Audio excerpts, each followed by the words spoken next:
Пушење. Одвратна навика. Зашчо сега измислија електронска цигара? Цигара што ќе работит на струја? Читам упатство, изработено е од фина пластика, работи на батерии и се употребува орално.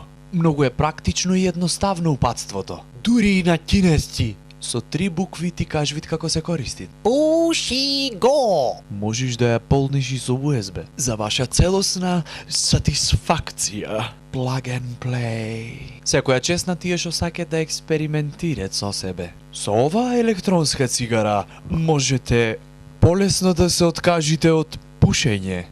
Не е некако глупо да се откажиш од нешто со тоа што ќе го конзумираш уште поќе?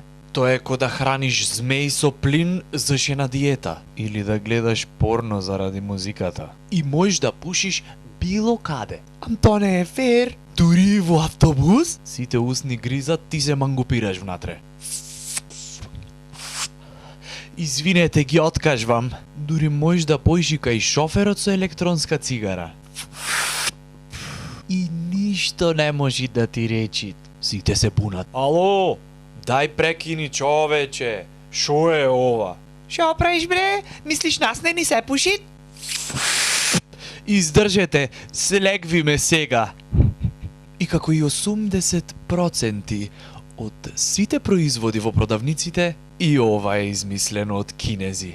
Морале да најдат нешто што полесно ќе им ја вратит природната боја на кожата. Јолта! Нешто едноставно. Затоа искомбинирале пенкало, никотин и освежувач за простор. Тоа се почетоците на електронската цигара, онаква каква што ја знаеме сега. Многу е тешко цело време да ја одржуваш природната боја на кожата. Ние цело време јајме здрава храна, витамини, минерали, протеини, за да имаме малку црвеникава боја. Па што сме бели? Шо се треби да правиш за да си жолт? Треби да измешаш мрсен бурек, скуша, јогурт и бајата расолница и да се возиш по 3 сати со лада нива по дупки секој ден. Или да ставиш никотин во све. И уствари се прашвам какви се луѓе во од жолта раса кои ќе се бледи, светло-зелени, никогаш нема да се разберат меѓу себе истокот и западот. Да дојд кај нас најздравиот кинез, некој ептен здрав,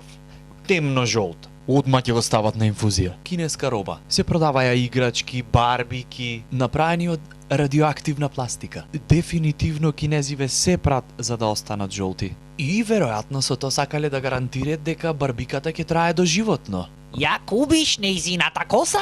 А твојата паѓат. Ама не е таков случајот со електронската цигара. Барем досега. А биве реални се. Барбиките од Кина се сигурно поубиствени од нешто што е замена за цигари. Мене ако ме прашате, треба да се стави забрана за користење на кинески барбики. А не цигари и алкохол? Ни требит некоја ептен драматична реклама. Музика зона сумрака. Не.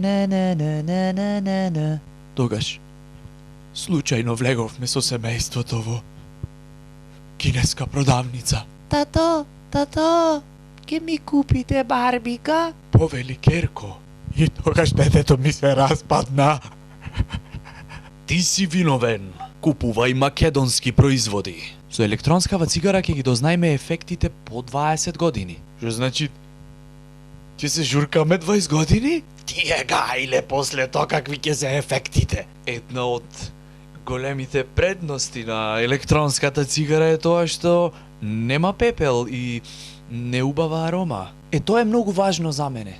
Да нема пепел и неубава арома. Одиш на клиника и ти вели докторот: лоши вести, имате некое чудно заболување на плуќата од непозната природа.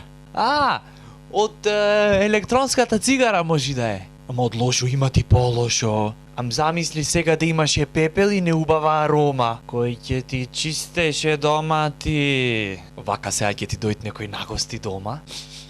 Еј, шо имате вака шо мирисат многу убаво? Нова кинеска роба е и произведвид Докторите уште не мет име најдено за таа болест. Уште малку ако се либерализираат пазаров ќе е појако и од трева. Можеш да бираш каква емоција сакаш да те пукат. Имате со вкус на гнев? Денес имам нешто работа в катастар. Се е окей. Пробај, само треба да знаеш да заприш кога си на врвот на нештото.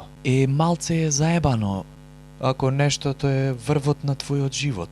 Се прашувам шо е следно наред да се дигитализираат. Веројатно тоалетна хартија.